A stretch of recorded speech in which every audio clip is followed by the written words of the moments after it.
Assalamu alaikum dear students. Welcome to my YouTube channel The Hope Institute with Ehtisham. Today the discussion topic is from chapter 7 class 9 biology bioenergetics.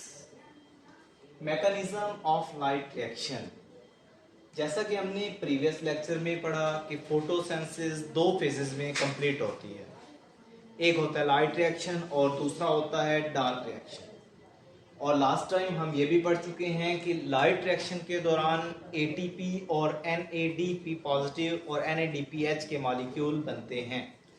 ATP और NADPH की formation होती है light reaction के दौरान, और इसी दौरान जब ATP और NADPH की प्रोडक्शन हो जाती है तो इसके बाद यही ATP और NADPH के मॉलिक्यूल डार्क रिएक्शन में यूज होते हैं। डार्क रिएक्शन में यूज होने के बाद फोटोसिंथेसिस का प्रोसेस कंप्लीट होता है।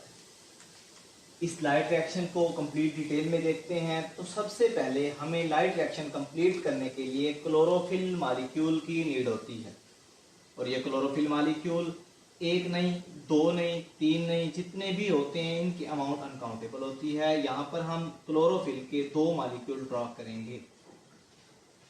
लेट्स सपोज करें कि ये क्लोरोफिल के मॉलिक्यूल हैं, बिल्कुल इसके अपोजिट दूसरे क्लोरोफिल के मॉलिक्यूल ड्रॉ करेंगे।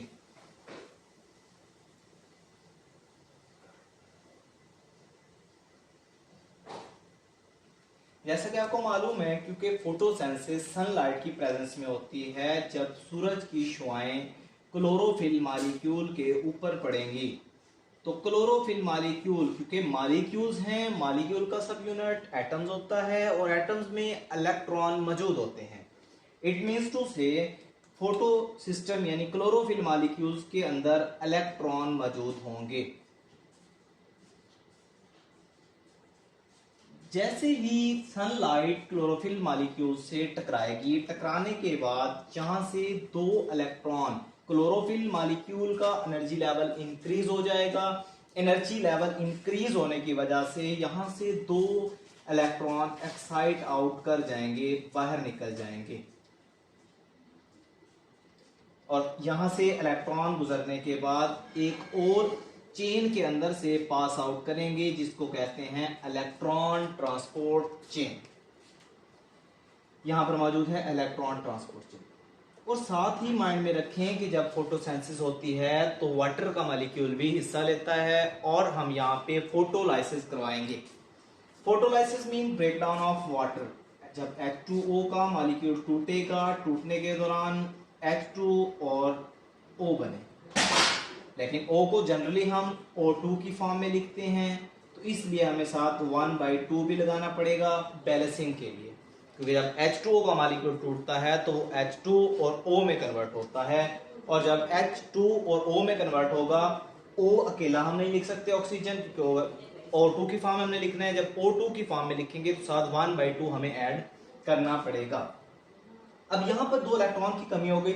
इस कमी को पूरा करने के लिए ऑक्सीजन का मॉलिक्यूल यहाँ पे टेक पार्ट करेगा और यहाँ पर ऑक्सीजन की कमी को पूरा कर देगा। नेक्स्ट, जब यहाँ पर इलेक्ट्रॉन ट्रांसपोर्ट चेन से दो इलेक्ट्रॉन गुजरेंगे, ये दो इलेक्ट्रॉन रोल प्ले करेंगे। इलेक्ट्रॉन रोल प्ले करेंगे कन्वर्जन इनटू ATP। यहाँ पे ADP ऑलवेज मौजूद होती है, तो इसलिए ये कन्वर्ट कर देंगे ATP में। इस तरह हमारी एक रिक्वायर्ड चीज जो कि लाइट रिएक्शन में बननी थी वो यहाँ पर बन चुकी है। नेक्स्ट, यही मॉलिक्यूल जाकर टकराएंगे क्लोरोफिल मॉलिक्यूल सेकंड से। क्लोरोफिल मॉलिक्यूल से जब ये टकराएंगे, टकराने के साथ फिर यहाँ से एनर्जी लेवल इंक्रीज होगा और दो इलेक्ट्रॉन एक्साइट कर जाएंगे। दो इलेक्ट्रॉन एक्साइट करने के बाद नेक्स्ट फिर इसी तरह इलेक्ट्रॉन ट्रांसपोर्ट चेन से गुजरेंगे, और यहाँ पे NADP पॉजिटिव मौजूद होगी। इलेक्ट्रॉन ट्रांसपोर्ट से जब ये गुजरेंगे, NADP पॉजिटिव यहाँ पे मौजूद थी, और NADP पॉजिटिव की मौजूद होने के साथ साथ यहाँ पे हमारे पास H पॉजिटिव का एक आयन भी मौजूद था। ये H पॉजिटिव आयन उसके साथ कंट्रीब्यूट करेगा। कंट्रीब्यूट करने के साथ साथ NADPH यानी एनर्जी मॉलिक्यूल बनाएगा। इस तरह हमारी अदर रिक्वायरमेंट भी पूरी हो गई। जैसा कि हमने स्टार्ट में कहा था कि हम इस लाइट रिएक्शन के अंदर एटीपी और NADPH बनाएंगे। जब यहां से इलेक्ट्रॉन ट्रांसपोर्ट चेन से मॉलिक्यूल गुजरे तो एटीपी बनी, जब यहां इलेक्ट्रॉन ट्रांसपोर्ट चेन से मॉलिक्यूल गुजरे तो NADPH बनी। और जब हमने इसका एक ओवरव्यू लिया तो हमें ये स्ट्रक्चर कुछ ऐसे महसूस हुई जैसे इंग्लिश का एक अल्फाबेट जी लिखते हैं, Z लिखते हैं, इसीलिए इनका दूसरा नाम जी स्कीम भी मौजूद है। फोटोसिंथेसिस कंप्लीट करने के लिए हमें दो तरह के रिएक्शन से गुजरना पड़ता है। एक लाइट रिएक्शन जो कि लाइट डिपेंडेंट होते हैं, जो कि लाइट के बगैर नहीं हो सकते, इनका दूसरा नाम लाइट डिपेंडेंट रिएक्शन भी है, जी स्कीम भी है, और इनका light mechanism of light reaction भी है। इनके दो तीन नाम। और लाइट रिएक्शन के लिए लाइट का होना मस्ट है। जैसे ही लाइट क्लोरोफिल मॉलिक्यूल से टकराएगी, इलेक्ट्रॉन एक्साइट कर जाएंगे, एक्साइट करने के बाद इलेक्ट्रॉन ट्रांसपोर्ट चेन से गुजरेंगे।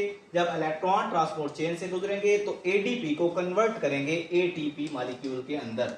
और इसी तरह जब क्लोरोफिल सेकंड से टकराएंगे, मॉलिक्यूल सेकंड से टकराएंगे तो फिर दो इलेक्ट्रॉन एक्साइट करेंगे, इलेक्ट्रॉन ट्रांसपोर्ट चेन से गुजरेंगे और NADP पॉजिटिव को NADPH में कन्वर्ट करेंगे हाइड्रोजन आयन की मदद से। और इसी दौरान फोटोलाइसिस भी हुई वाटर की, जिसके अंदर ऑक्सीजन के मॉलिक्यूल ने इलेक्ट्रॉन को कंपनसेट किया क्लोरोफिल फर्स्ट मॉलिक्यूल के अंदर, और इसी तरह हमारा लाइट रिएक्शन कंप्लीट हुआ।